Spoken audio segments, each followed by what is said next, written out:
welcome back to another episode of Eye on Horror, the official podcast of iHorror.com. This is our Season 3 debut, so Season 3, Episode 1, or if you're keeping track the old way like I do, Episode 37. I am your host, James J. Edwards, and with me, as always, yet again for another season, Jacob Davidson. How you doing, Jacob? Doing quite well. I grew out my hair for the winter season, and viewers, you can't see it, but I have what my co-hosts have affectionately called the R.J. McReady. I got the All beard. he needs is the hat. A little bit of snow in the beard, too, because, you know. Yeah. And a bottle of J&B. And also with us for another season is your other host, the other third to our trio, John Correa. How you doing, John? I'm doing well. I did the opposite. I fucked up in just like, cleaning up my beard and accidentally got rid of my mustache. And, I'm not a Mennonite, so, I had to get rid of the rest of the beard. So it happens. But I'm excited. I only grow a beard during the Stanley Cup playoffs, and only as long as the Penguins are alive, and then it goes off. So no beard this year? Because dude, the Pens are kicking ass this year. They'll be in there. I mean, they might get wiped out first round like last year, but the problem with my beard is it comes in. I can't even pretend it's red anymore. It comes in flat white, so it makes me look like 80. Nice. So, yeah, yeah. Makes you look like Santa Claus. If it was long enough, yeah. I've had like these 3 white hairs in my beard for like 6 years, and like I'm waiting for more to come in, and they just won't. It's just those 3. But I grow them out, man. Everyone's like, pluck them out. No, I'm keeping them. But hey, enough about beards. Season 3, guys. This is exciting. So this will be exciting to see if we last longer than most horror TV shows. If we make it past this season, right? Well, what did Hannibal run? 3 seasons? Yep, 3 seasons. Ash vs. the Evil Dead. 3 seasons. Maybe we'll be like Supernatural and go on forever until this year. I mean, we already beat Exorcist and Damien, so, doing all right. Yeah. And then there's got to be a gritty reboot like The X-Files or Twin Peaks. Or Scream. Yeah. Decades down the line, we'll all get back together. It's been a long time since we've talked. It's been like a month since we've done an episode. We're kind of in the January dumping ground right now. But one thing that I think all of us have seen that was actually late last year, Black Christmas. What do you guys think of Black Christmas? Ooh. That's my feelings exactly. I thought it was actually pretty bad, but I will admit that I am not the demographic for that movie. The demographic for that movie is like 15-year-old girls, and they're going to be like, yeah, girl power. But, I think you have to be in a certain age and gender group to fully appreciate Black Christmas. Now, see, I am that demographic. A lot of my taste deals with that, but I loved the concept. Once I found out that they weren't just redoing Black Christmas, it was a new take. It was going to basically be sorority versus evil fraternity. I was super game for that because we already had 2 that were it's very like the original is a classic. You can't touch it. So trying to just replicate that is a poor starting move anyway. Black Xmas. I even had fun with Black Xmas. Didn't understand the eye gouging fetish that movie had, but to each their own. I actually revisited Black Xmas, and I don't remember it being so non-linear, but it jumps the fuck around. It jumps I didn't understand the whole jaundice thing as someone who was born with it. I don't know, but there's a lot wrong with this new one that just did not work. There was they confusingly jump between 2 sororities to the point where I thought they were just one sorority until the final fight bit, and then I was like, oh wait, these are separate groups of people. Okay, my bad. But I think the biggest injustice that the movie did for itself was, and this is spoiler. Sorry guys, I'm going to spoil the shit out of this movie, but the fraternity is evil due to supernatural causes, which I think negates so much of the message that the movie was trying to get across and so much, and because it was saying that these men are evil and they're given into like a very evil side of man, and like I get all that. Some people might not like that message or what they were going for with that. I get that, but I feel like it's all negated once you have an outside influence. It's kind of like that episode of Buffy the Vampire Slayer where they were trying to say that like binge drinking is bad, and they have like a wizard like spike the beer to turn them all into Neanderthals. Remember that really dumb episode? And so I don't know, once that part started happening, it super lost me. It had some great Me Too call out moments. The whole talent show where they sing that song about basically the rapist. I mean, that was like kind of okay, that took balls, and that was actually kind of rad. Yeah. Yeah. I actually thought the movie was okay. I mean, I didn't think it was amazing, but yeah, I thought it was a pretty interesting twist on the concept, and I did like the sorority versus fraternity stuff. I mean, it had its flaws, but I just thought it was okay. Like, I didn't think it was that bad.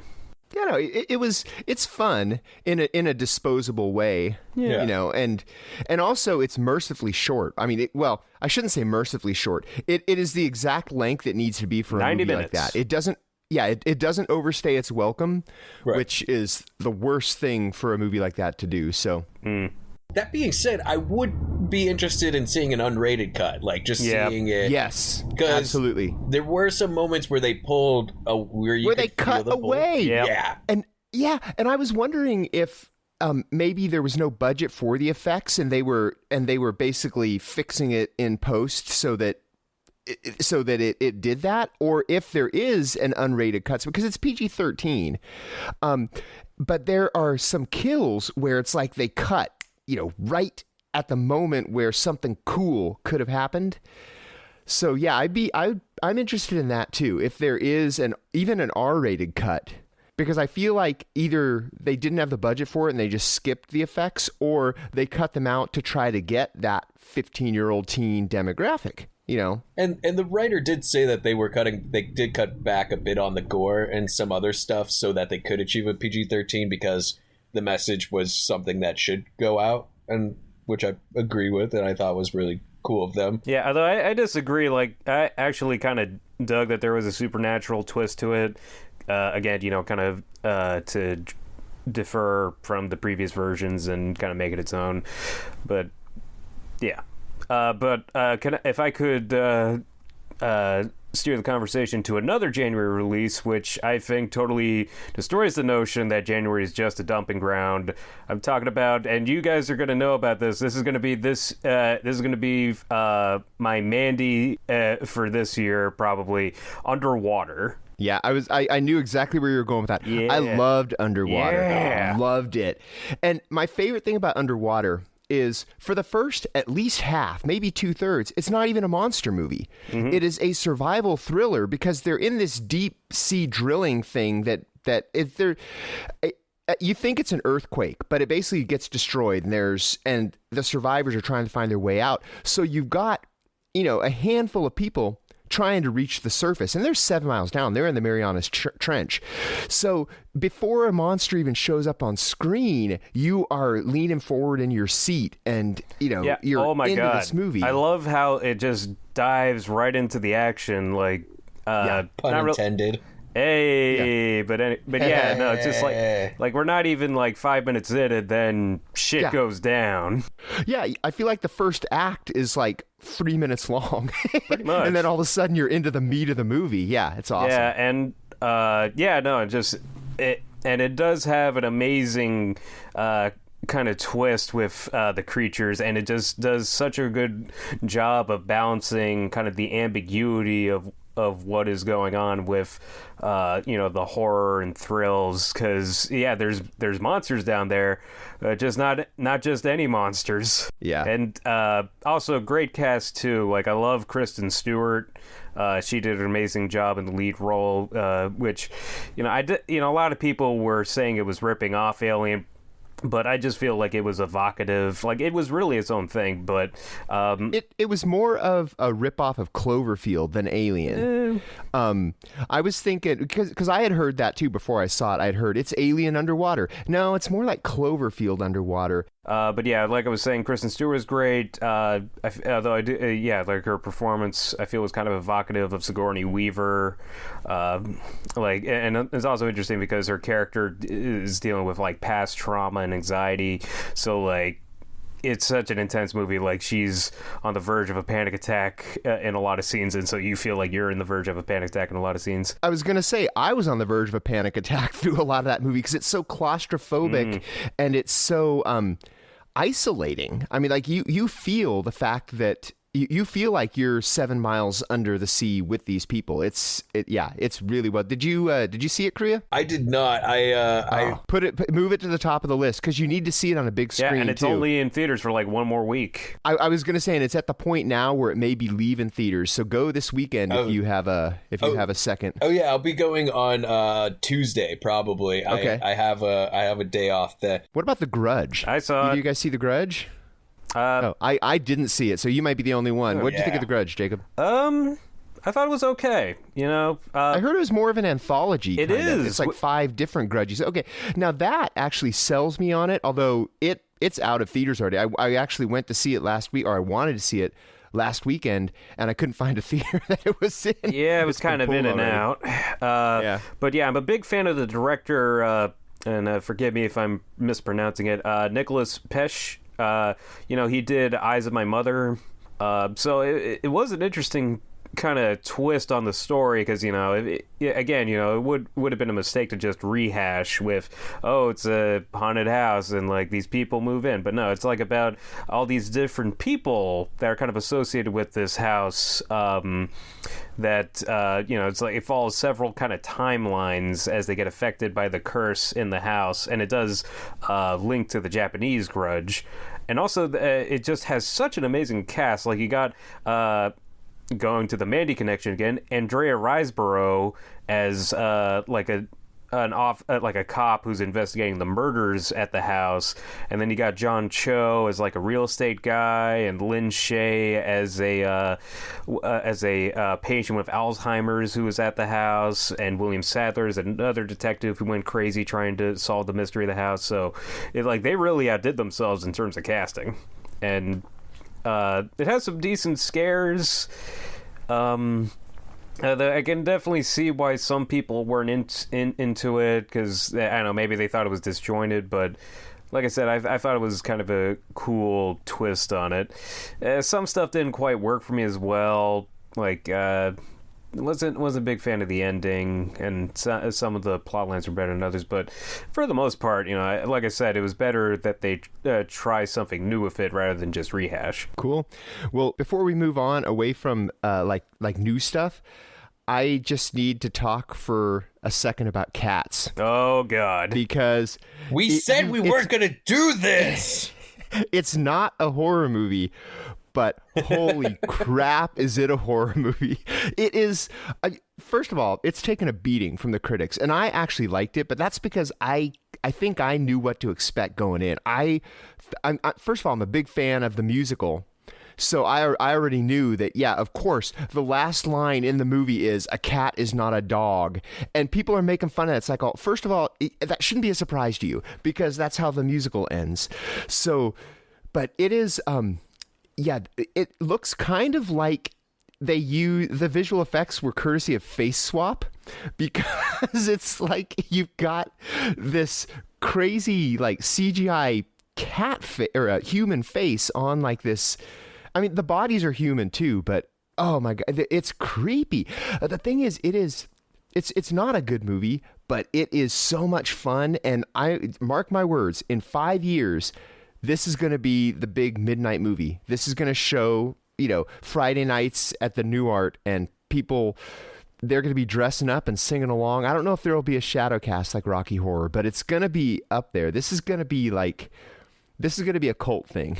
I just find it funny because all your reasons for liking it are all my reasons. Like, because I've been saying it since the trailer came out, when people are like, they look weird, they look scary. I'm like, have you seen the fucking musical? Oh, it's not that good. Have you seen the musical? I hate cats. Like, one of the reasons why I love the show Crazy Ex-Girlfriend so much is because she shits on cats a lot in it. I found online it was one of those mean-spirited articles, but it basically compiled the meanest things critics had said about cats and put them all into one article.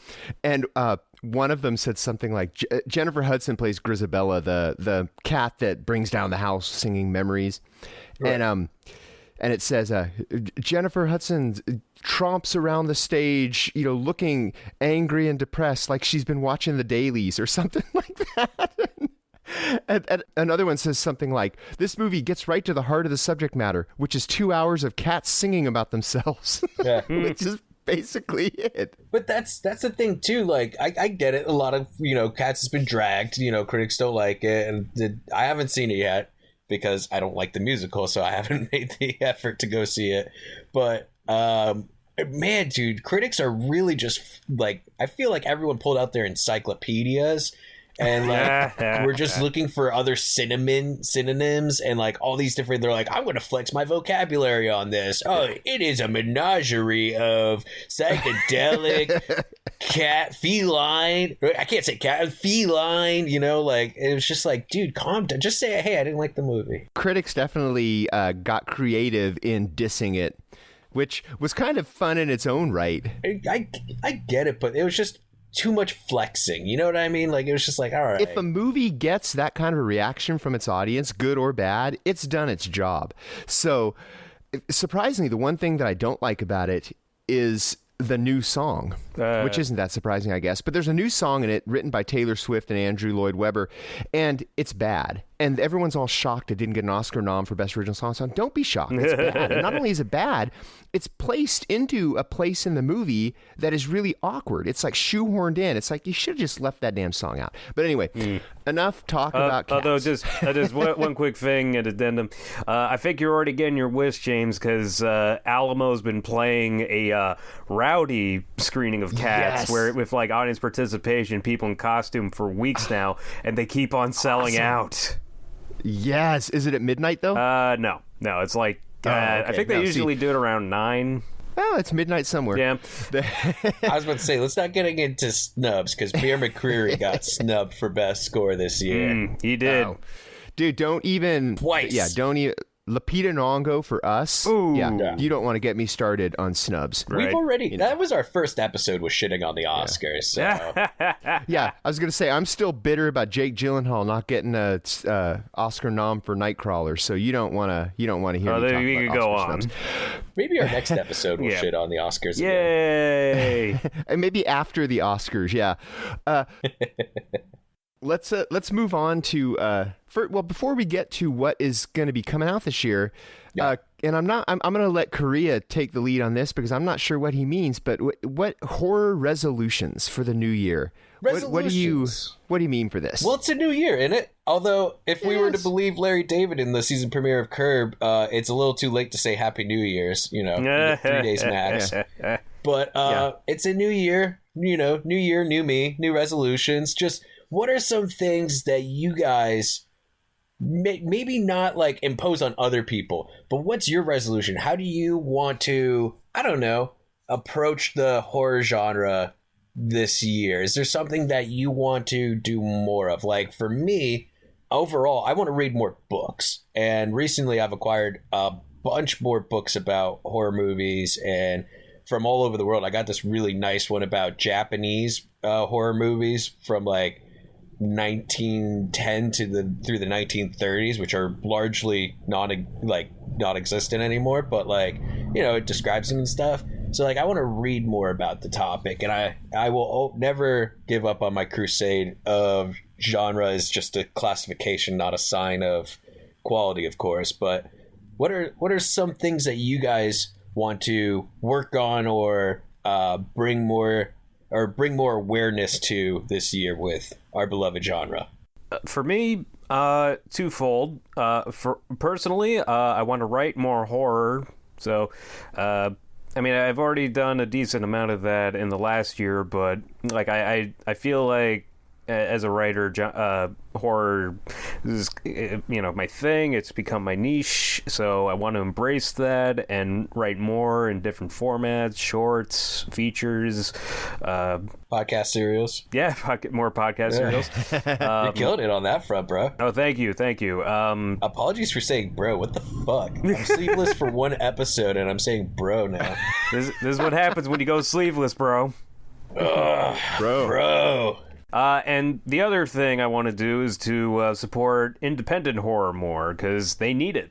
I got a lot of friends who do their own horror stuff independently in their own projects, and they need all the support they can get. So I want to do what I can, write about it, spread the word on it, pay money for it, to help support the projects friends and independent horror artists are making. Yeah.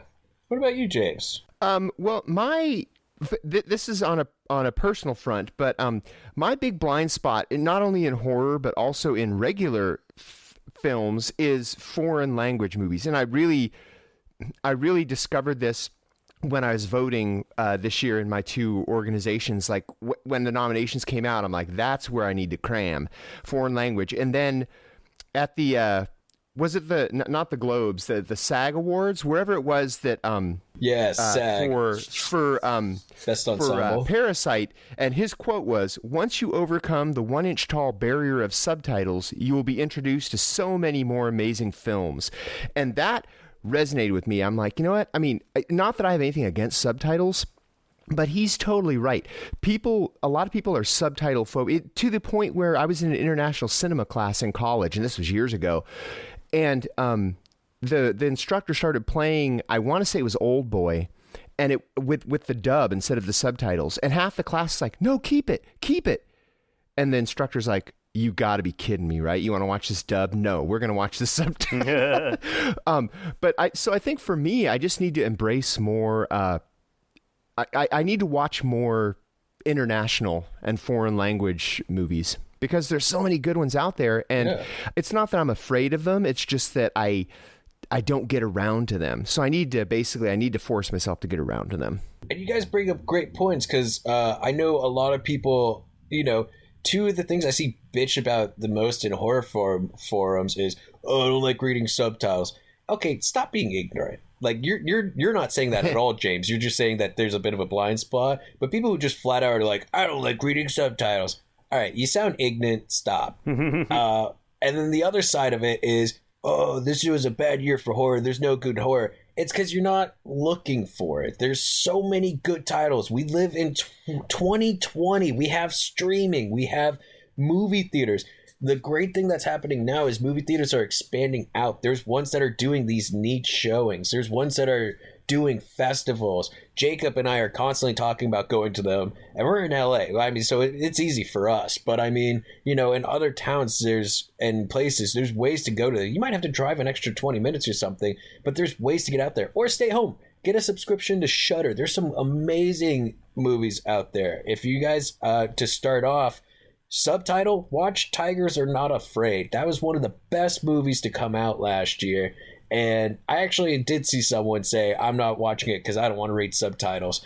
Fuck you. That was an amazing and beautifully haunting film. And if that's what's preventing you from watching it, then you don't deserve to watch that movie. Really. And also, like what Jacob was saying about independent, horror movies, there's a section on Vudu that's like still in theaters.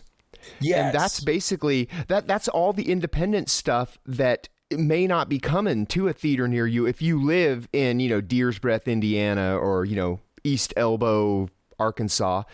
They're not that expensive to own. It's almost the price of a movie ticket. It's like $12 or $15 maybe. And then even then you could still rent it for cheaper. Or you can rent it for like $5. And so you can see things like In Fabric, which I need to see.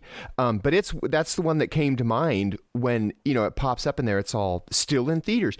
Check out that section on Vudu. And, a lot of that stuff you can't buy. A lot of it is rental only. But, throw a few bucks at the filmmakers. That's what's going to keep the industry alive. Okay, I'm getting off my soapbox now. No, hey, that's what I did. That's how I watched Nightingale. I couldn't find any screenings in LA for Nightingale, so I rented it on Vudu, and that was a powerful movie. Totally. Did you need to watch like a Peanuts movie afterwards to cleanse your palate? I mean, no. Nightingale's a heavy movie. I had to break out the big guns. I had to watch Milo and Otis after because...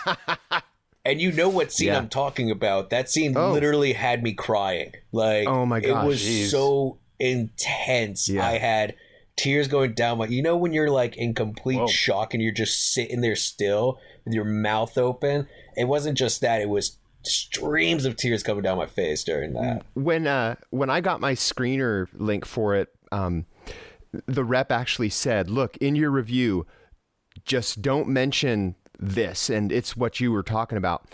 And so I didn't in my review, but then one of my friends who's in one of the groups I'm in, he seriously, not only in his review, in the Facebook post for it, he said, if you like movies that blank, this is for you. I'm like, are you kidding me? Dude? What? They specifically asked you to not spoil that. And it is a first act thing, so it's not like he spoiled the end of the movie.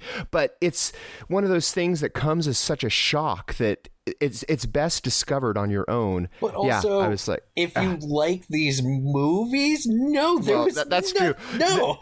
Yeah, that's a bad way to put it, because you don't like a movie like The Nightingale. You appreciate it.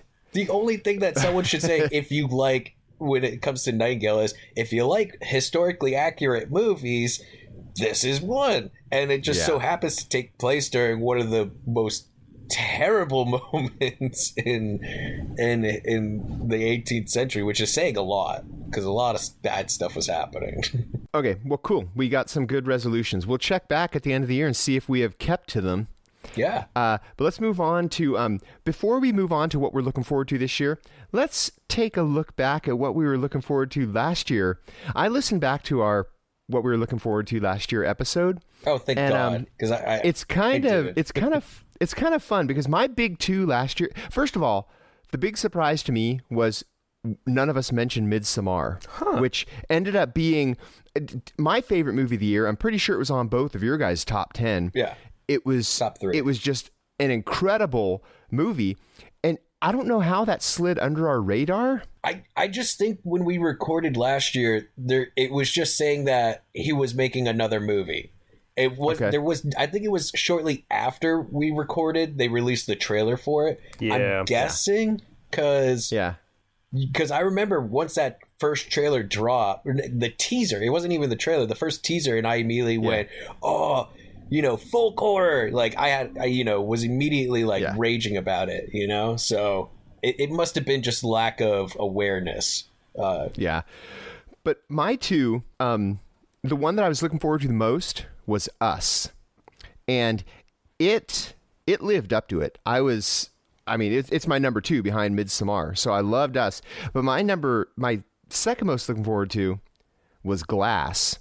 And it, not so much. Although I loved me some James McAvoy in it, the movie itself was a little So that's where I stand on my what I was looking forward to last year. Anything that you guys can think of that either lived up to or did not live up to the hype? Or one thing that was kind of funny, and we'll get to this later, a couple of movies that we mentioned that we were psyched for never even came out, like The New Mutants. Oh, that comes out this year. Yeah, hopefully. That's what I was saying. Hopefully. Yeah. The other thing that was supposed to come out last year, but they changed it into a mini-series, is Are You Afraid of the Dark? Yeah. Which, when we recorded our episode, it was supposed to be, I guess, an episodic movie. But yeah, it got converted. So that was kind of interesting. And then a couple things that we joked might not come out ever did. Polaroid and Jacob's Ladder. Oh, yeah. So it was kind of fun to listen back to it. And all you listen, I know we have a huge influx of new people to the Facebook page. If you want to go back and listen to that episode, it's kind of fun to see in retrospect what did come out and what we all thought of it. So it was kind of cool. What lived up to the hype and what didn't for you guys this year?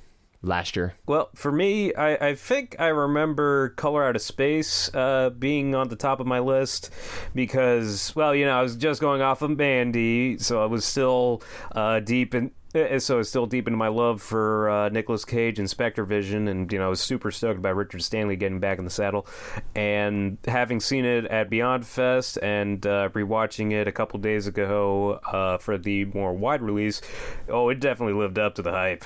Like, I was so happy with how that came together. I'd have to say, especially, and I'm pretty sure that it's mostly because I just rewatched it the other night, but The Lighthouse, really, especially second viewing, really just like blew me away.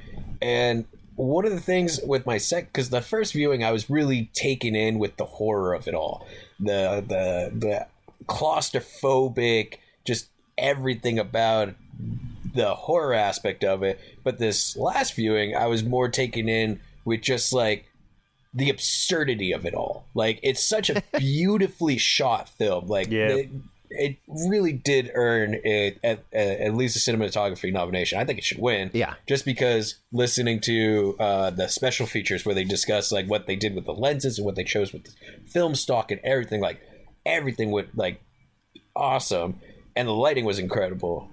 They took great pains to make that a distinct looking movie, and I'm thrilled with that cinematography nominations. Yeah.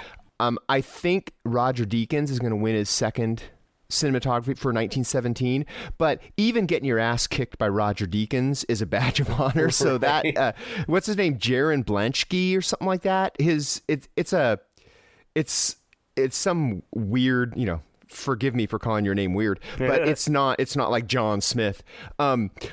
He should be stoked that he got nominated, and I would be happy if he did win, but I think Deakins is going to take it because 1917 is just an incredibly made movie. Mm-hmm. But it's an absurd movie. There's some absurd moments. Oh, just like Defoe farting, all the farts. Yeah. And it's not just... Why'd you spill your beans?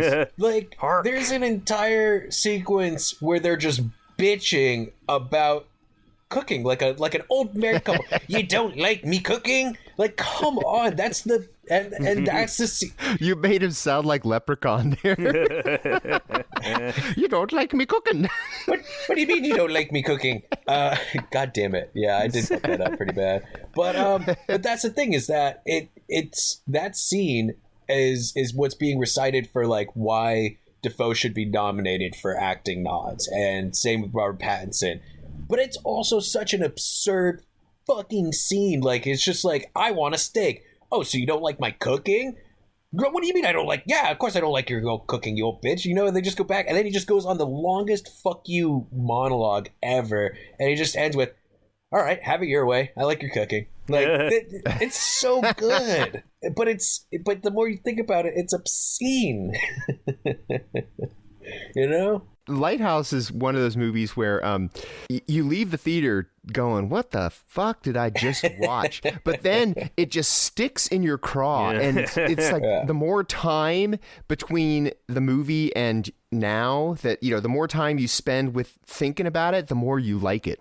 Right. It's one of those movies. Yeah, and I'm so happy I was able to see it in theaters, because that just really added to the experience with the... I forget the square framing, the 4x3. Yeah, it's like 1:15 to 1. I think it's weird to say that you need to see that on a big screen, because it is almost like television, but you need to see it on a big screen because. Yeah. I mean, there's nothing left to chance in that movie. They took great pains to make it look the way it does. And you need to see that. I mean, I would even say see it on IMAX if they're showing it. Like, it felt like watching a lost movie from like the 1920s very much. It's with audio. Yeah, it has that silent film look to it, but also every frame of that movie seems like it could be like a postcard in some quaint little New England, tourist trap shop. Yeah. You're like, oh, look, look, visit the lighthouse. I want to watch The Lighthouse tonight. Yeah, do it. Wanting to watch it now. And it just, I mean, come on, Defoe's hark monologue. My God. Yeah, that was it. That hark monologue was about him saying he didn't like his cooking. Like, and the seagull. Oh, that was one of the most brutal scenes I saw last year in a movie. The seagull is this year's Black Phillip. Pretty much, in a way. All right, let's move on to 2020. 2020 and living in the future. What are we looking for now? I'm going to go first because I have one that I want to talk about before you guys do. A Quiet Place 2. I am so looking forward to that because A Quiet Place was, I mean, if you listen to our decade, episode, the last episode we did, A Quiet Place was my favorite movie of, was that 2017, I think? Yeah. It was either 2017 or 2018. No, it was 18. Yeah, because Get Out was 2017. A Quiet Place was my favorite movie of that year, and I'm totally in for what they're going to do with that universe, especially, I'm going to spoil A Quiet Place for you, but Krasinski's character dies at the end. So they're without him. So where can you go from there? Right. And that's what I can't wait to find out. I cannot wait because the way it ends, it's almost like a Siege movie. And you're like, well, how did they get out of this? And where do they go from there? And I can't wait. I have all the faith in the world that Krasinski's, because he's still back as a director. Even though he's not, maybe they'll have flashbacks. I don't know. But I can't wait for A Quiet Place 2. All right. What about you guys? Now, I want to go before one of you all take it. Damn it. There's little to nothing known about this movie except who's starring it and who's directing it and what genre it is. And you know what? I am so sold on it already. And it's called One Night in Soho. Or Last Night in Soho, my bad. Last Night in Soho, yeah. And it's directed by Edgar Wright. And I am so excited because all throughout Edgar Wright's movies, there's always nods, always little moments, all these great little things. And he got close to horror with Hot Fuzz. And I just want to see him do a straight-up horror movie, and I am so excited that he is finally doing that. So, I mean, Shaun of the Dead was a love letter to the horror genre as well. And so I'm just really stoked to see Last Night in Soho. And any new information about that movie that has come out, I have actively avoided. I want to go in as blind as hell with that one. But yeah, that's my most anticipated movie of the year right now. He definitely knows his way around the horror movie, even if he hasn't. I mean, Shaun of the Dead is arguably a horror movie. It's more comedy, but he definitely knows his way around the genre and the tropes. So that'll be interesting to see. What about you, Jacob? What are you looking forward to? I had to say, well, my number one was Underwater, but now that one's coming past and will be my obsession for the year. I was going to say a good choice, though, because it was incredible. Hell yeah, it was. I loved it. Yeah. Anyway. You need to see it, Korea. You do. You see it while you can, otherwise you'll regret it. On a big screen. On a big screen. Mm-hmm. Anyway, so the next movie I'm looking forward to is Antlers, coming out in April. Directed by Scott Cooper, the guy that did Black Mass, the Whitey Bulger film, and it's produced by Guillermo del Toro. But yeah, no, I mean, I've heard a little bit about it since Guillermo del Toro was attached. And yeah, and it's got Jesse Plemons in the lead role. He's like the sheriff of this small Oregon town, and it's got kind of a lot of those. Even though he's producing, it's kind of got a lot of those del Toro staples, because you got this little loner kid who has a darkness about him and like a secret. I'm just going off of the trailers, and it has to do with this monster that goes on the loose in town, and there are antlers and people getting eaten. So it does seem to have the kind of dark fairy tale fable vibe, but like super gritty and grim. Like I've seen the trailers a few times, and it looks scary as hell. Yeah. This year, and I don't know anything about either of these movies, but I know what I hope for one of them. We're getting new Insidious and Conjuring movies this year. Ooh. I'm hoping, and you guys may even know more because I'm ignorant about what it is. I'm hoping the Conjuring movie is the demon werewolf story of the Warrens. Yeah. Ugh. I really doubt that I'm going to get that lucky, but that's the story I want to see. I'm going to hold my breath until we get it. See, I would only be excited about that is if they actually portrayed it like how it actually happened, where a guy is charged, commits murder, is charged with it, and then they just swoop in and go, oh no, he was possessed by a werewolf, and like tries to get him off.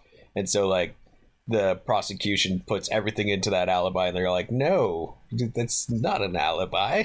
Well, on the website that I'm looking at, looking at upcoming movies, the subtitle of The Conjuring 3 is The Devil Made Me Do It. So I wonder if you're not far off. I wonder if that's the approach they're going to take. And I will be totally stoked if it is the demon werewolf movie. Maybe we're onto something. Maybe we just cracked the code on Conjuring 3. Yeah, but they're not going to portray it realistic. They're gonna make the Warrens. You have no faith. faith. That's what I'm saying is they're going to make the Warrens be the supernatural heroes and be like, yeah, that's the franchise. Yeah, you guys know my opinion on the Warrens. Yep.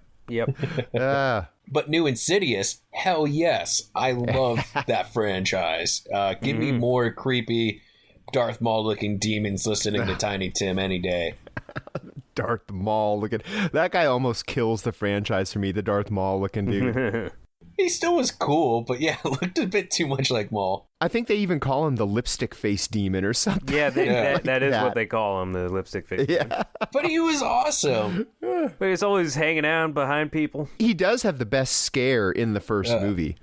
When the first time you see him is like behind the dude, as a pants shitting moment. Yeah. I'm just saying there's so many more songs to Tiny Tim's discography that should and can be used for horror films. It shouldn't just be SpongeBob using Tiny Tim, Next, Godzilla versus Kong, baby. Oh, yeah, is that 2020? Oh yeah, November 20th. Nice. Mark your calendars. Oh yeah. Awesome. Can't wait to see Big Thick Boy take down Big Hairy Boy in a showdown. Mano a mano. My money's on Big Hairy Boy. Hey, he's a tough guy. Kong won the first round, right, back in the 60s, but I think my boy Godzilla's got it this time. He's a I don't know. He's a big dude. I got my money on him, especially after King of the Monsters. He's supercharged now. You can't take him down. He's supercharged. They're gonna end up being friends anyway in the end. Spoilers, because they've got to save the world from other threats. Probably. But either way, as a child, I've always wanted a large, big budgeted Godzilla versus Kong movie to meet my expectations of just a giant ape and a giant radioactive lizard beating the crap out of each other. And this year, my dream will be accomplished. And it's being directed by Adam Wingard of You're Next and The Guest, so pretty interested in seeing what he does with big budget kaiju property like that. No offense, Jacob, but you did get that in the 60s though too. But like this is a multi-million-dollar budgeted movie. It's going to look awesome. Yeah, that's true. This isn't stuntmen in Godzilla and Kong costumes throwing each other around a miniature set. Let's remember Although, don't get me wrong, that is awesome. That was cutting-edge technology back then. And that was big blockbuster money. No, I mean, I'm not knocking the original. I mean, I loved watching the original when I was a kid. I'm just saying, I'm definitely down for an update. Oh, yeah. Agreed. Let's talk reboots, because this last year we got not so much reboots, but remakes of Child's Play and Pet Sematary, which I thought both of them were actually pretty good, especially Pet Sematary. Yeah. Especially Child's Play. Yep. I liked them both. Yeah, I like them both too. This year we're getting Candyman. What do you guys think about that? I'm cautiously optimistic about Candyman. I'm excited for Candyman. Jordan Peele's attached to as a producer, right? So yeah, I mean, yes. I think he's gonna steer it in the right direction. I just hope it just corrects the one problem I had with the original movie, which was, why was he, if he's a vengeful spirit, right? Why is he attacking impoverished folk in Chicago and not going after the rich folk who are developing on the land? That was the one thing where I was like, that's a little off. But I'm always down for more Candyman. Like even some of those sequels where they went downhill pretty quick, had their moments. So I'm excited. Yeah, no, I'm pretty stoked seeing Jordan Peele's take on the franchise. Yeah, and it is cool that like we don't really know too much right now. So yeah, just got to see how it develops. But either way, I got my hopes up. They've just announced that I think, unless I dreamt this, that Virginia Madsen is going to be back playing her same character. Yeah, I heard from the original movie. So that'll be interesting. It may not actually be a straight remake. It might just be like the next generation kind of a deal. Also, speaking of reboots, continuing, let's not forget Halloween Kills comes out this year. Yes. Yeah. The less I know going into that one, the better. I'm so excited for that one. Same. All I know about that is that it's not the last one, because next year we're going to have Halloween Ends. And that's the last one, supposedly. Yeah, supposedly. They're trilogying it. Until they start the next Thorn trilogy, the next maybe the next new trilogy. Maybe they'll reboot Halloween 3 Season of the Witch. Yeah, right. I would actually like to see that. That would be kind of cool. How great would that be? Like a sequel to the Season of the Witch. It would be. How great would it be also to call it Halloween 3 Season of the Witch 2? Just to fuck with people. like the Rage 2, Carrie 3. A couple other ones. I actually just recently found, in looking up some titles for this, I just found out about False Positive. Have you guys heard of this? It's a horror movie that's being co-written, co-produced, and starring Ilana Glazer from Broad City. Also starring Justin Theroux, Josh Hamilton, and Pierce Bronson. That's being distributed by A24. I know nothing about this project, but that sounds, just based on the title and the talent behind it, I'm super stoked about this. Well, you have me at A24 because, I mean, honestly, my least favorite A24 movie is the one that won Best Picture. So I see very little out of that studio / distro that I don't like. So I'll watch anything with that A24 logo in front of it. Yeah, and I'm a huge A24. And I was going to say I'm a huge fan of Ilana Glazer, since Broad City, and I've seen her stand up, so I'm very interested in seeing her make the jump into horror. Although, like Broad City had some pretty intense moments or weird moments, so I can see it. I'm pretty pumped for that. And I gotta reiterate, because I know I've said it a lot, but a lot of people think the jump from comedy and horror is so dramatic, but it's really not. I mean, some of the best comedies were made by horror directors, like John Landis made, Animal House and American Werewolf in London. Two sides of the same coin. Exactly. They all have the same structure, just it's you have the setup and build up and then the release. It's the pie and the chase. It's the timing is similar. The way that they're structured, it's just one you're getting laughs and the other you're getting screams. Exactly. So it doesn't surprise me that comedians can make good horror movies at all. Yeah, at all. Which is why I'm super stoked about that. And also, Promising Young Woman.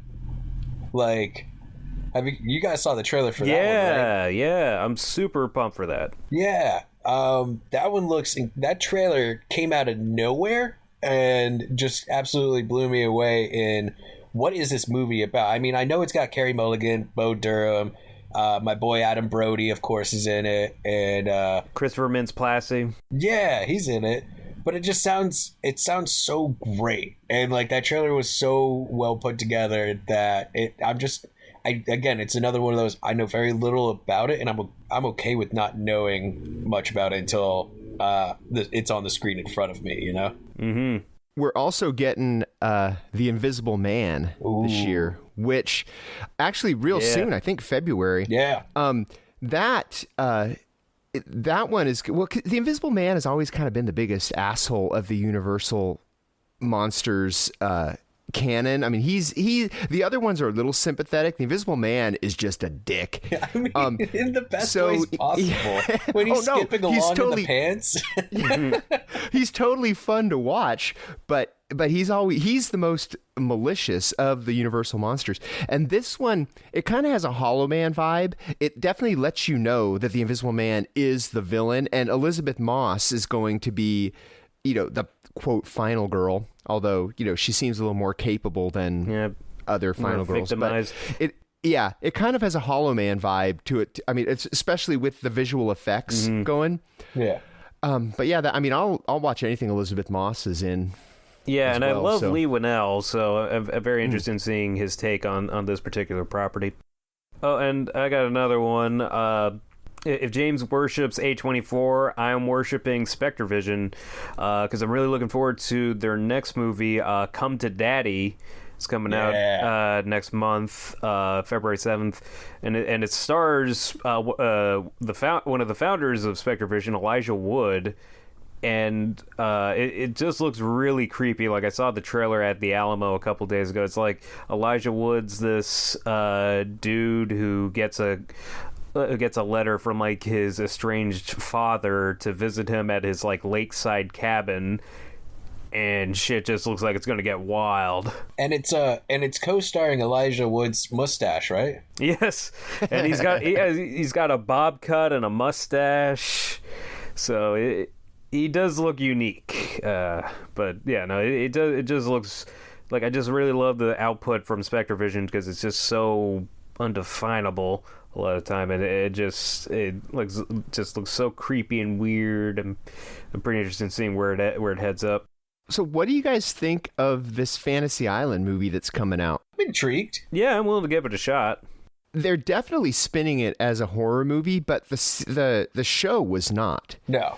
But you can definitely see where it could take that turn. Although, interestingly enough, like I forget who it was. Like, it might have been Jason Blum or somebody was being interviewed about it from Blumhouse, and they were saying, that there were a number of pretty creepy and disturbing episodes of Fantasy Island, like with ghosts and monsters and like the afterlife. So, I guess it kind of skirted the edge. So I guess it's not too much of a stretch to go into outright horror. I don't remember monster episodes. I do remember a couple of supernatural, like ghost, paranormal ones. I don't remember any monsters, but maybe I was a kid. Maybe I blocked them. Maybe they were so scary, so terrifying. To protect my own psyche, right.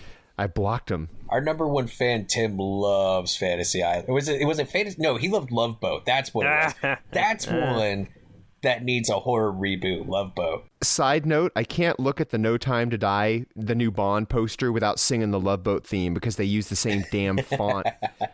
You go by that poster, the Love Boat. And I got another one I wanted to plug or talk about. VFW's coming out soon.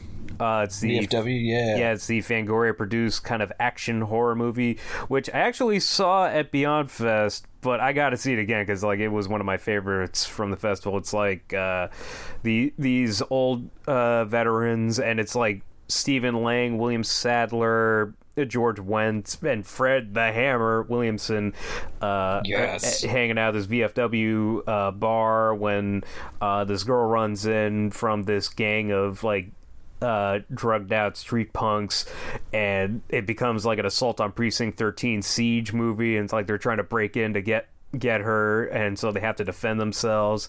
It is so badass and so intense. I loved it, and you'll love it too, so please go see it.